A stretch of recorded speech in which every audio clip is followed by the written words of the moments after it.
पिछली बार जो दो असाइनमेंट दिए गए थे वेरिएंस एनालिसिस में, ख़ास तौर से सेल्स वेरिएंस एनालिसिस के जो दो असाइनमेंट दिए गए थे, उन दो असाइनमेंट जो है वो आपकी बुक्स के इलस्ट्रेशन ही दिए गए हैं। अगर आपके पास में ये वाली बुक हो तो आप देख सकते हैं।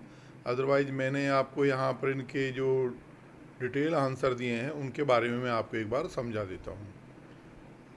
जैसे कि मैंने कहा कि सेल्स वेरिएंस में हमें ये देखना होता है कि जो हमारी एक्चुअल सेल्स है और जो हमारी बजटेड सेल्स थी, इन दोनों में कितना अंतर आ रहा है। ठीक है, यानी कि जो हमने तय की थी कि इतनी हमारी विक्रय होना चाहिए था और जो वास्तव में इस अवधि के दौरान जो विक्रय हुआ है, इन दोनों में कितना अंतर आ रहा है। इस जो विचरण है, ये जो वेरिएंस है, इसकी हम व्याख्या करते हैं कि कहाँ पर जो है ये हुआ है। जैसे अभी ये 33 नंबर का जो क्वेश्चन है उसमें इन्होंने एक्चुअल सेल्स जो है वो 3000 यूनिट है, और जबकि एक्चुअल सेल्स 2500 यूनिट है, जबकि बजटेड सेल्स 3000 है।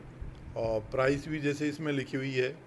तो हम पहले जो सेल्स वैल्यू वेरिएंस निकालते हैं उसमें actual sales minus budgeted sales. तो एक्चुअल सेल्स जो है 2500 यूनिट है और 28 रुपये पर यूनिट के हिसाब से 70,000 रुपये की होती है। और जो कि बजटेड सेल्स है वो 25 रुपये प्रति यूनिट की प्राइस के हिसाब से 3000 यूनिट का 75,000 रुपये होती है। यानी कि हमारा जो है वो 5,000 जो सेल्स है वो बजटेड सेल्स की तुलना में कम है रुपए की। तो इसका मतलब ये एडवर्स है। अब ये एडवर्स किस लिए है, अभी आप ऊपर देखें क्वेश्चन में तो हमें देखने में पता लगता है कि यूनिट तो जो है पहले की तुलना में कम बिकी है और प्राइस जबकि हमने ज़्यादा ली है। तो अब इसकी जो निष्कर्ष तो ये आया है कि कुल मिला के हमारी जो सेल्स राशि है वो कम है, एडवर्स है हमारा ये वेरिएंस है। अब इसकी प्राइस के रूप में देखें तो सेल्स प्राइस वेरिएंस जैसे कि फार्मूला दिया हुआ है, actual price minus standard price या बजटेड प्राइस इनटू जो एक्चुअल क्वांटिटी। तो यहाँ 28 में से 25 घटाकर एक्चुअल जो क्वांटिटी है 2500 से गुणा करा तो ये आता है 7500 फेवरेबल। यानी प्राइस की वजह से जो हम हैं वो फेवरेबल हैं। अब हम दूसरा देखते हैं वॉल्यूम यानी मात्रा। तो मात्रा का देखते हैं, actual quantity minus budgeted quantity या स्टैंडर्ड जो क्वांटिटी, जो भी आप यूनिट जो भी लेना चाहें। तो एक्चुअल क्वांटिटी है 2500 और बजटेड थी 3000, और इसको हमने स्टैंडर्ड प्राइस से मल्टीप्लाई किया है तो ये आता है 12,500। तो यानी कि हमारा जो जो निष्कर्ष आया वो ये आया कि भाई कुल मिला के एडवर्स रहा, कुल मिला के हम घाटे में हैं। और उसकी जो घाटा है या जो हमारा जो पहले की तुलना में कम बिक्री हुई है वो 5,000 है, और इसमें 7,500 की वैल्यू के जो हम प्राइस की वजह से हमारे को अच्छे रिज़ल्ट मिले हैं, जबकि मात्रा के हिसाब से 12,500 के अच्छे रिज़ल्ट नहीं मिले हैं।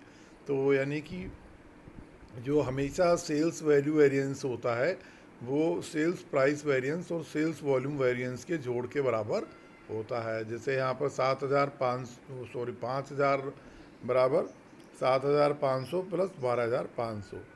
तो ये इस तरह से आप करें, इस तरह के क्वेश्चन हमारे यहाँ आते हैं। अभी दूसरा क्वेश्चन जो है थोड़ा सा बड़ा है, इसमें जो ट्रिक दी हुई है इसमें यह है कि हमारे पास पर्टिकुलर कोई वस्तु है जो कि हमें 8,000 यूनिट बेचनी है और 5 रुपये पर यूनिट बेचनी है। और पर हमने क्या किया है, 3,000 यूनिट तो 4 रुपये के हिसाब से बेची है और 6,000 यूनिट जो है वो 5 रुपये के हिसाब से बेची है। तो अब इसका निकालते हैं हम पहले सेल्स वैल्यू वेरिएंस से। तो वही एक्चुअल सेल्स इसमें जो है 3,000 को 4 से गुणा करें और 6,000 को 5 से गुणा करें। तो इस तरह से ये आती है हमारी एक्चुअल सेल्स आती है 42,000 रुपये, जबकि बजटेड सेल्स 8,000 को 5 से गुणे करेंगे तो 40,000 रुपये आती है। तो यानी कि हमारे 2,000 रुपये जो है फेवरेबल है।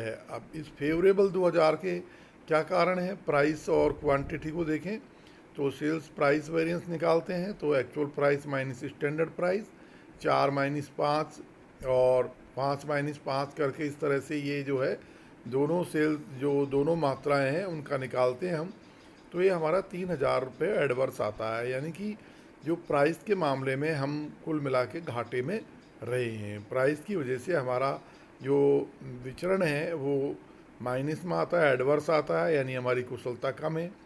जबकि वॉल्यूम के हिसाब से, मात्रा के हिसाब से देखें तो actual quantity minus budgeted quantity standard price, तो एक्चुअल क्वांटिटी कितनी है 6000 और 3000 9000 माइनस बजटेड क्वांटिटी 8000 है, और हमारी जो स्टैंडर्ड प्राइस जो कि 5 रुपये है इससे करते हैं तो ये आता है हमारा 5000 फेवरेबल।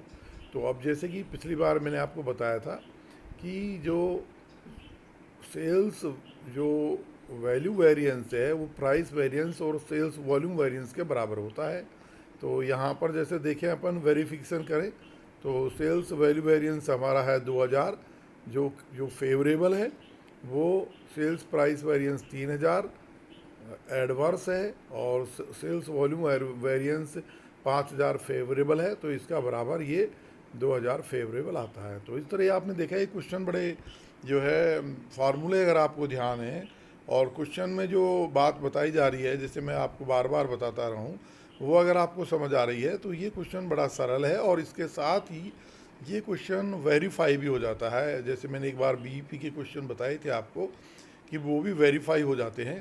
तो अगर इस तरह से हम इस क्वेश्चन को करते हैं तो हमारे को ये मालूम चल जाता है कि ये क्वेश्चन हमारा सही है या सही नहीं है। तो इस तरह मेरा सोचना है कि ये अगर चैप्टर आपको समझ आ रहा है, नहीं आ रहा है तो मुझसे आप दोबारा पूछ सकते हैं, बुक में पढ़ सकते हैं, और आपको अगर क्वेश्चन समझ आ जाता है तो ज़रूर अटेम्प्ट करना चाहिए, ये इसमें पूरे नंबर मिलते हैं। Okay, thank you.